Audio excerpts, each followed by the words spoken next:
Oke, dalam 48 jam terakhir, Timur Tengah itu udah diambang perang. Sebuah operasi militer gabungan yang benar-benar mengejutkan dari Amerika Serikat dan Israel praktis melenyapkan seluruh pimpinan tertinggi Iran. Ini bukan lagi sekedar ketegangan biasa ya, ini adalah krisis yang belum pernah terjadi sebelumnya. Yuk, kita bedah bareng-bareng gimana semua ini bisa terjadi. Presiden Trump sendiri merangkumnya dengan singkat, orang-orang yang membuat semua keputusan, sebagian besar dari mereka telah tiada. Pernyataan ini kan menegaskan skala dan tujuan operasinya. Jadi ini bukan sekedar serangan militer biasa, tapi sebuah decapitation strike atau serangan pemenggalan yang emang dirancang buat melumpuhkan pusat komando Iran. Ini semua kejadiannya cepat banget. Cuma dalam 48 jam, serangan dilancarkan, pemimpin tertinggi Ali Khamenei dinyatakan tewas, dan Iran langsung membalas dengan serangan besar-besaran. Nah sekarang, seluruh kawasan jadi siaga tinggi. Jadi, gimana sih semua ini dimulai? Semuanya berawal dari satu pemicu utama, serangan di Teheran. Coba kita lihat gimana tindakan militer awalnya, dan apa sebetulnya tujuan mereka. Poin yang paling krusial itu ini.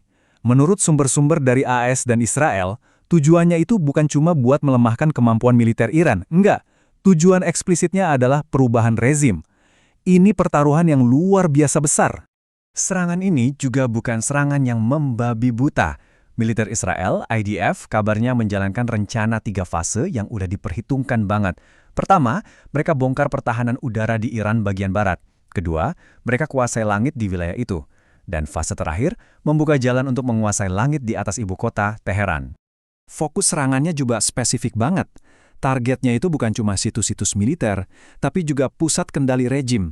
Coba lihat daftarnya. Markas keamanan ibu kota, komando kepolisian, bahkan stasiun TV negara. Ini adalah serangan yang benar-benar dirancang untuk melumpuhkan kemampuan rejim buat mengendalikan rakyatnya. Sekarang, mari kita beralih ke dampak langsung di dalam Iran.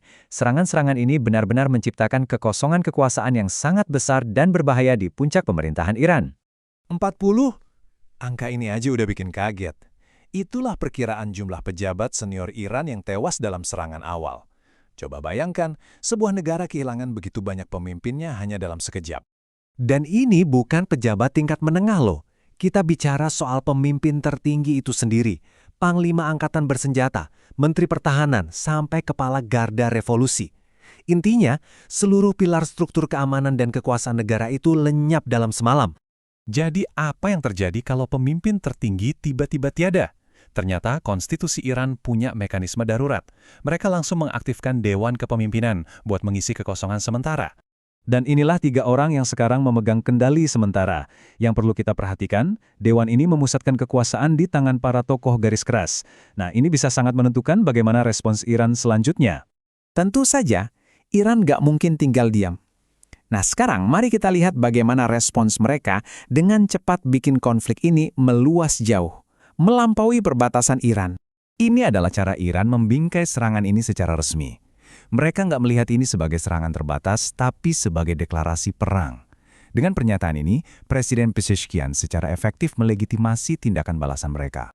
Dan inilah respons balasan dari Presiden Trump yang diunggah di media sosial. Wah, ketegangan langsung meningkat drastis. Perang kata-kata yang berbahaya ini nunjukin betapa mudahnya situasi ini bisa lepas kendali. Respons Iran ini benar-benar mengubah konflik ini jadi krisis regional. Target mereka bukan cuma Israel, serangan dilancarkan ke seluruh teluk. Arab Saudi, Uni Emirat Arab, Bahrain, yang notabene markas armada kelima AS, sampai Qatar dan Kuwait. Pangkalan-pangkalan AS di Irak juga jadi sasaran. Ini eskalasi dalam skala masif, gila-gilaan.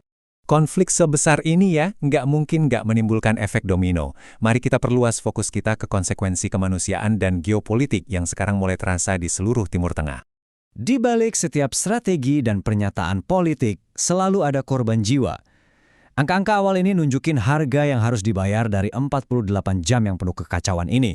Lebih dari 200 tewas di Iran akibat serangan awal, 1 korban jiwa di Israel akibat serangan balasan, dan 9 tewas dalam protes terkait di Pakistan. Reaksi terhadap peristiwa ini benar-benar terpolarisasi. Di satu sisi, ada laporan perayaan di jalan-jalan Teheran oleh mereka yang menentang rezim.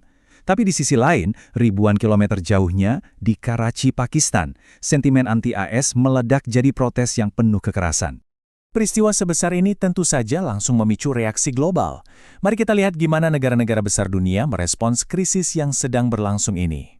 Dunia pun jadi terpecah dalam merespons. Rusia mengutuk keras serangan AS, sementara sekutu seperti Kanada justru memberikan dukungan. Nah, di sisi lain, kekuatan Eropa dan PBB ngambil jalan tengah. Mereka menyuruhkan pengendalian diri dari semua pihak. Dan yang signifikan, di kawasan itu sendiri, Arab Saudi malah mengutuk keras serangan balasan Iran. Ini nunjukin perpecahan regional yang dalam. Peringatan dari Sekjen PBB ini benar-benar menggarisbawahi betapa gentingnya situasi ini. Ini bukan cuma konflik antara beberapa negara ya, ini berisiko jadi perang regional skala penuh dan PBB sangat sadar akan bahaya itu. Jadi kita akhiri pembahasan kali ini dengan sebuah pertanyaan besar. Iran berada dalam kekacauan, perang meluas setiap jam, dan dunia internasional terpecah. Masa depan Timur Tengah saat ini diselimuti ketidakpastian yang sangat mendalam. Apa yang akan terjadi selanjutnya? Nah, itu masih jadi pertanyaan besar buat kita semua.